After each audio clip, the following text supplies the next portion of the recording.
Good evening, Kenton community. My name is Sabatino Samato. I am your superintendent, and this is your weekly connection update.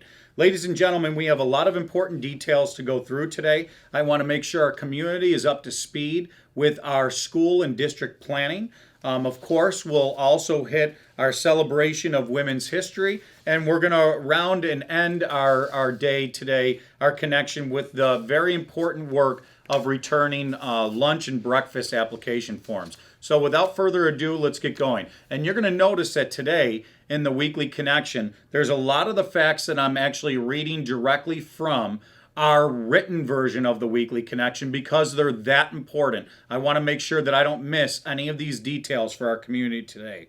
So on Wednesday, the District Reopening Task Force met again to review the findings of our school stakeholder teams. These school teams have been meeting daily to examine our ability to bring more students back at individual grade levels. Teams identified opportunities and challenges under the current 6 feet social distancing requirement, as well as a potential transition to 3 feet. Currently, we are anxiously awaiting the new guidance from New York State based on the recently released CDC recommendations. So that's a very big point because in the CDC recommendations, as most of you know, they were released last Friday, and we've been looking through those recommendations. We work solely as school districts based on the state of New York State Department of Health or New York State or New York State Education Department. And from what we understand, they are going to be releasing guidance. But what we've done is started planning and continued our planning based on those CDC recommendations so we could be a little bit ahead of the curve. As we are still awaiting this new guidance from New York State, the earliest a change for our instructional model would be Monday, April 19th. And I want to just reiterate to people. So that is basically our second week back from break. I want our community to know because we have not received that guidance yet. We are still planning. There's a lot that we have to figure out that I'm going to actually bring you through today in the weekly connection. The earliest that we would be announcing that we're coming back is that Monday, April 19th. And when I say coming back, I mean increasing our in-person learning would be Monday, April 19th. And I'm going to go through the different models with you in just a moment here. However, we must realize this date may be pushed to an even later date depending on when New York State guidance is released and how it compares to the recently released CDC guidance. We are hard at work planning based on our CDC guidance that we've already received. The updated CDC guidance includes various social distancing thresholds based on community spread. According to the document, at lower levels of community spread, the recommendation is 3 feet. At higher levels of community spread, the recommendation is 6 feet for secondary schools that are not cohorted. So folks, I just want to recap that consistent what we've seen in that CDC document is that elementary schools, for us in Kenton, those are our K through 4 programs, our 5 elementary schools, they are in that CDC guidance 3 feet across the board. With some caveats that I'm still going to go through. But the challenge is based on where we would be placed into that zone chart. And that's what I'm talking about right here, this zone chart. At higher levels of community spread, our middle school, our high schools may be resulting in a 6-foot required social distancing. And that's what we're waiting on from the state. So you'll notice in that CDC document, one of those tables that are in there is based on positivity rate, which we're used to in Erie County. Another table talks about new cases per 100,000 persons in a region. So that's why we're going to get this new guidance from New York State, see how it's being applied, the recommendations from the CDC to our state, and we'll be able to give our community more information. I have asked our middle and high schools to focus on this possibility.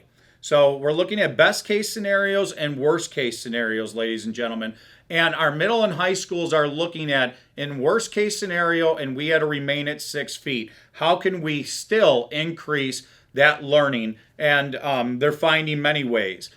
To 3 feet, they're also looking at that, of course. At any point, we'll be ready. We're going to be ready as Kenton to shift once that guidance comes out. We'll have to do some finishing touches on our plans. The Kenton community can expect an update next week, even though we have a short week. Reminder, Friday is a holiday. There is no school next Friday. So I will give an update no later than Thursday of next week.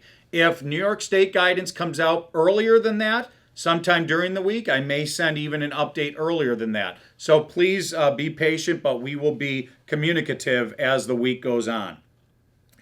At the elementary level, it's a little bit different. We're looking to increase instruction to 4 and 5 days a week. One of the biggest challenges relates to transportation. Increasing in-person attendance would increase the number of students on our buses, possibly resulting in more than one child per seat in circumstances. And I want families to understand that. This is something in that partnership that we look for, families, that we always talk about, and we do such a great job of it here in Kenton. Our families, our staff, this is where we need you. I know that this ask sounds familiar, and I'm going to ask it again. We may be able to minimize having more than one child per seat on our buses by grouping siblings together. And we'll continue to spread our students out as far as possible. And all of our students will be masked at all times. However, this is where we need parents and families' help. If our families can assist us by transporting their own children for the rest of the year, AM and PM, this will help alleviate this challenge. And I know we've asked for this before, but when I'm looking in anticipation of New York State guidance, I'm looking at those CDC recommendations, and it still says wherever possible, putting one child per seat.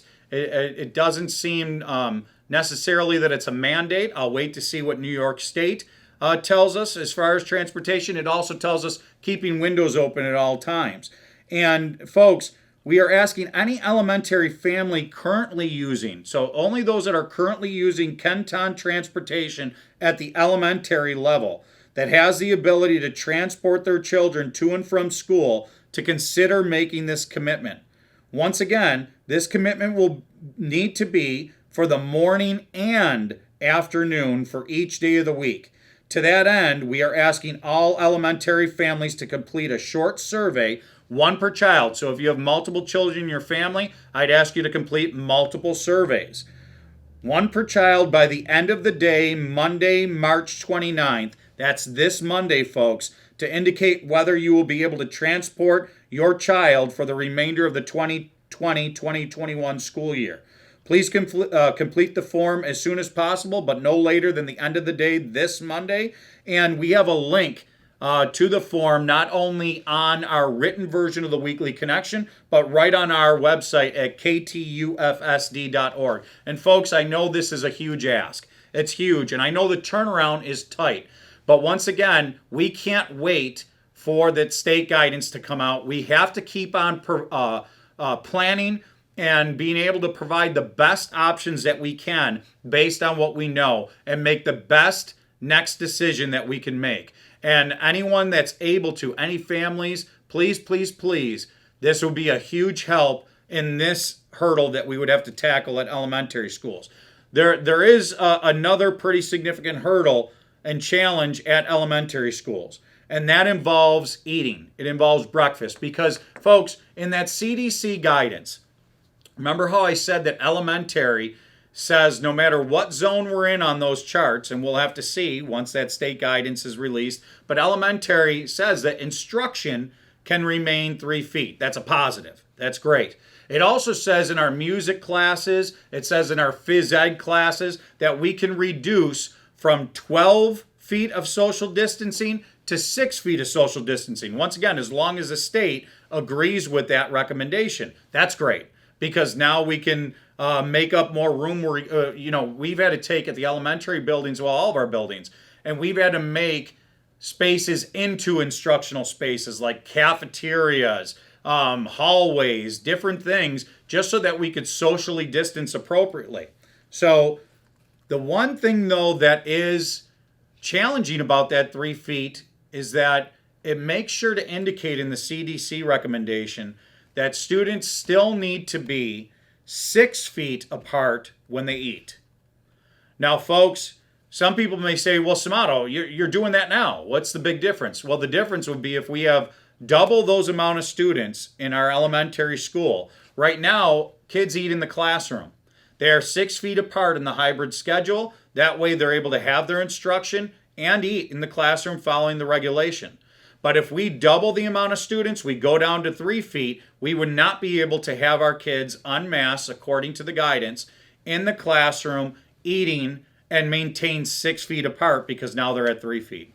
So at lunchtime, for lunchtimes, our fantastic building teams have already figured out a lot for lunchtime. I'm going to tell you, it sounds strange, but the biggest challenge for us in this will be breakfast.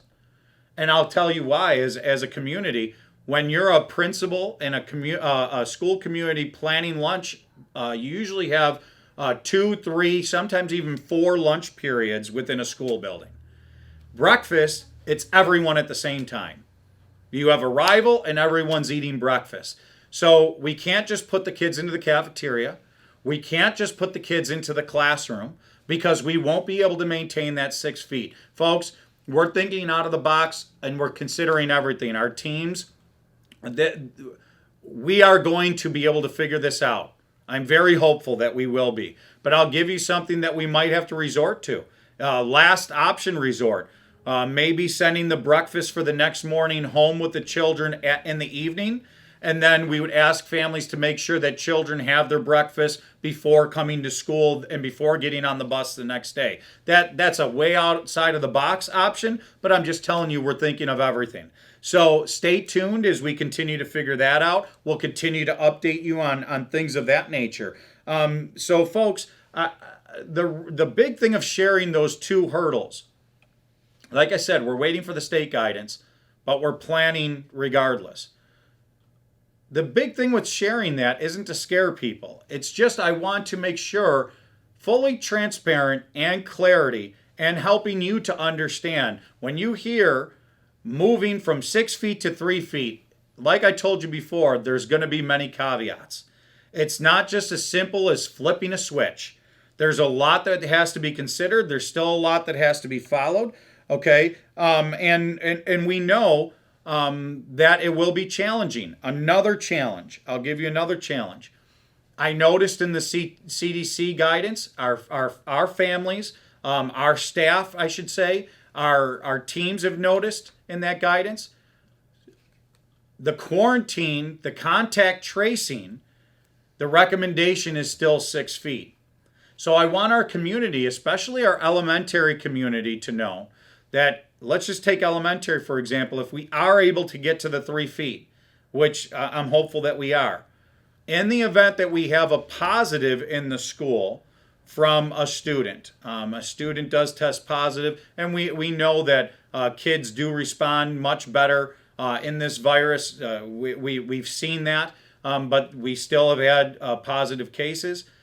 The contact tracing would definitely impact and be more impactful on more students when it comes to quarantine. So I don't want to hide that from our community. That will be a challenge. Now, that only happens in the event of a positive. But I want to be fully transparent that may be, once this New York State guidance comes out, that may be also what New York State, our local Erie County Department of Health, what they're looking at for contact tracing. They've done a wonderful job. But it may still be the case of 6 feet, and that would pose a challenge. We did hear other things and see other things in the recommendations. For example, they're recommending that we no longer need to use barriers, and the elimination of barriers, and that could be a positive. So once again, folks, I've given you a lot of information in this short period of time about elementary. And even though the CDC recommendations indicate that increasing secondary in-person instruction will be much more challenging than elementary, it is important to note the following, folks. Our current secondary model is truly the envy of many other districts. And I'm not saying that just to blow us up, give us a big head as Kenton, but something that our staff and our faculty, our principals, our teams did from the beginning is they were able to figure out with our older kiddos how to have 4 days of synchronous instruction right from the beginning. So right from the beginning, we've been implementing that in Kenton. We are among a small number of districts in the area that have designed a model that provides middle and high school students for 4 days of synchronous instruction each week. We recognize there is no substitute for in-person learning. However, our current 4-day synchronous model of direct student-teacher contact time, along with opportunities for small group instruction on Wednesdays, is currently the best possible scenario in the event that our guidance from New York State, our guidance with the CDC recommendations remains 6 feet. So even though that would be difficult news for all of us to swallow, I just want to remind everyone our model, when you hear or you may have friends in other communities, not putting down any other districts, and everybody has to do things for whatever their reasons are, space, the way their district is set up. We were able to set up our district that way at the middle and high school level, where they're participating in high quality synchronous instruction 4 days a week. And to that point, it's going to bring me to our recognition. I'm making our recognition as part of instruction this week because I'm going to continue explaining our secondary model during this recognition. This week, I wish to highlight the work of our classroom teachers who have done an outstanding job engaging students at home and in the class simultaneously. This is no easy task, and it is being done in the middle high school classrooms throughout the district. Now, we knew at the elementary level, if you remember, it rubbed people, a lot of people the wrong way when we kind of shifted our attention back in October. Some of our elementary students that were in VLA, we gave them their new own teacher so that our teachers that were in person were focusing on the kids in person. And the VLA teachers at the elementary model were only focused on VLA. But in secondary, our teachers in the classroom are teaching the kids in front of them at the same time the kids at home. This is no easy task, and it's being done throughout the district. This is one of the reasons why our secondary instructional model has been so successful. And folks, it has not been easy for our staff. The amount of professional development, the amount of implementation, the amount of refusing to be afraid to fail so that they can improve their instruction has just been astronomical. And they have done it with class, character, and engaging students all the way. I've had the opportunity to observe one such teacher, Miss Robin Hall, and her class is at Hoover Middle School, and I saw this past Tuesday again. I've seen Miss Hall's class on a few occasions. Miss Hall and her colleague, Katie Anzalone, teach the 41 fifth graders who make up Hoover Middle School's 5th grade Team 6. It was extremely impressive to see Miss Hall engage both groups of students at the same time, bringing them all together using Google Meet. Each student, including those in the classroom, has a laptop in front of them so they can see and interact with all of their classmates. Miss Hall uses the breakout room feature to bring smaller groups of students together. She rotates through these groups to observe their work just the same way as she would if they were grouped together all in the classroom. Students are able to request help and click on a button which pushes a notification if Miss Hall is in another group or working with another group of students. Although much of the work they do is paper and pencil, Miss Hall has students use the whiteboard feature in Google Meet to demonstrate their understanding, while she is able to share her screen and use a document camera. It's extremely impressive to see how quickly and seamlessly she moves back and forth using all of these different tools. Managing this interactive digital environment with 20 to 25 kids takes an enormous amount of work and attention on a teacher's part. Ms. Hall has to move very quickly and methodically to ensure smooth operation every step of the way. She has to troubleshoot any issues she or her students encounter, such as programs crashing, problems with sound and video feed, audio feedback, some of the things that we would have never been talking about in 2019, but 2020 definitely brought those challenges with it. This is in itself will be a challenging task for any single teacher, but what makes it even more challenging is the fact that she has to manage all these tasks at the same time while educating students, engaging them, moving through the lesson, and assessing their understanding to the content. Ms. Hall is a perfect example of a teacher who has risen to the challenge of educating students at home and in person simultaneously. You can observe the effectiveness of these strategies in her students' work, progress, and level of engagement. Most impressive of all is that our teachers worked out these solutions in the eye of the adversity during this pandemic. Through collaboration, perseverance, and trial and error, they have figured out ways to provide students with an authentic classroom experience. To Miss Hall and all of the teachers who are engaged in this work, thank you for all you are doing and maintaining that do whatever it takes mentality. Now, folks, you know that with me, with Kenton, we all have very high expectations. I can tell you, I don't say things just to play a feel-good moment.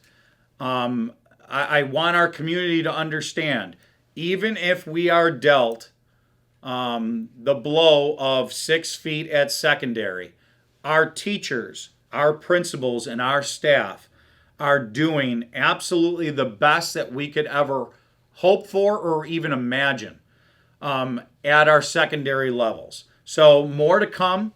I've given you a lot to educate you on today based on where we may be going, based on what we're trying to figure out. Once again, it is all going to boil down to what we see in our guidance as it comes out. We see the CDC recommendations. That's what we're working towards. I'm hopeful that the guidance will be similar to those recommendations, but we have to be prepared that there may be some caveats, and we will face them with a positive attitude, with positive energy, and a do whatever it takes attitude, just like Miss Hall and her colleagues have had since the beginning. That's what we need to do as a Kenton community. Celebrating Women's History Month this month, today we celebrate Carrie Chapman Catt. And we know that this is our last celebration in Women's History Month. And it's what a great way to finish off with this synopsis of Miss Catt. Miss Catt was born in 1859 and grew up in Iowa. She initially dreamed of becoming a doctor and worked a variety of jobs to help pay her way through college. Attending the present-day Iowa State University, Miss Catt joined a student literary club where female members were only allowed to deliver formal, prepared remarks. She fought for and won the right to freely debate and discuss, which only the male members of the club had been allowed to do so at the time. She also started an all-girls debate club and joined Pi Beta Phi, the first national women's organization based on the men's Greek letter fraternities. Miss Catt was the only female member of her graduating class.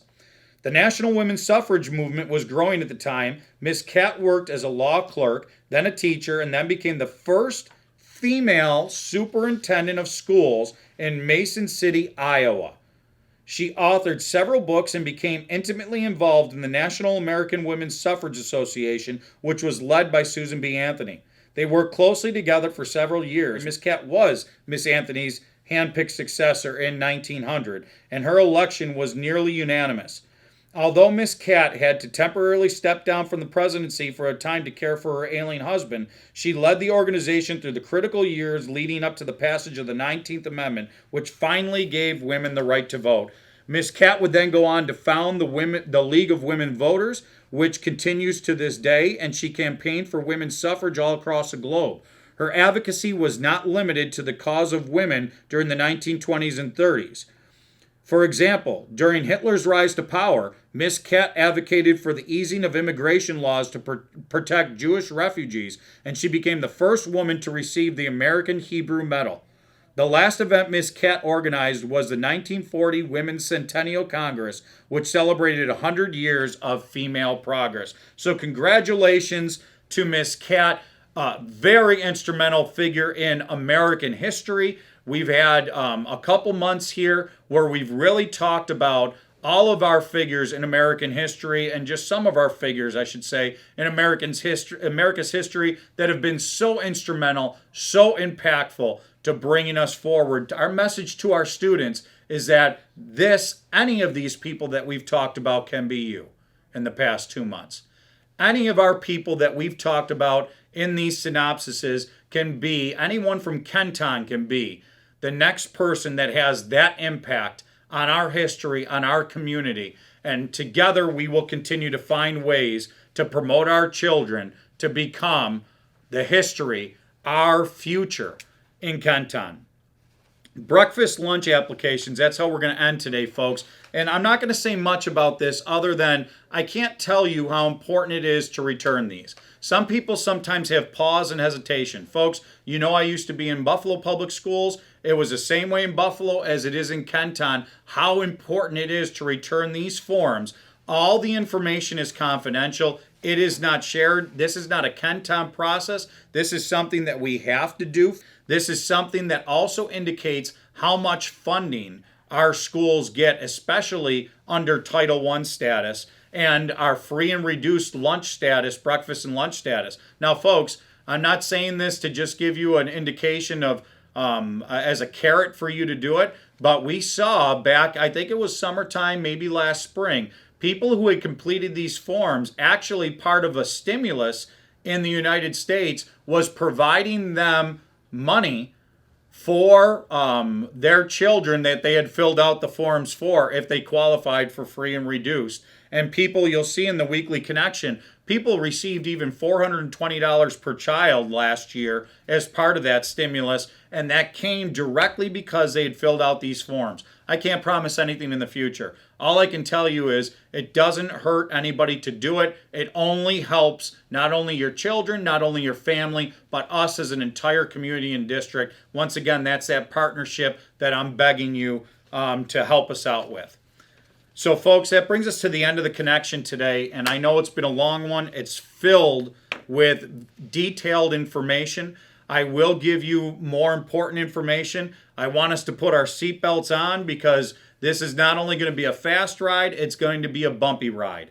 We know that nothing beats in-person instruction. We know how important it is to get our kiddos back with our teachers because our teachers are the best in the classroom with the kids right in front of them. And we know that our recommendations and our guidance coming out of a pandemic in some ways are going to be even more challenging than they were coming into the pandemic. But I promise you, folks, our teams in Kenton are working around the clock. Even though our task force only meets weekly or twice a week, our school teams are meeting daily. And that's where the information in those school plans, those individualized school plans, are being figured out. Together, folks, we have to stay together, stay positive, and we will continue to be strong. We will absolutely continue to be one community, and we will continue to move Kenton forward in this partnership as we still go through these uncharted territories. Have a great weekend. I will absolutely speak to you soon.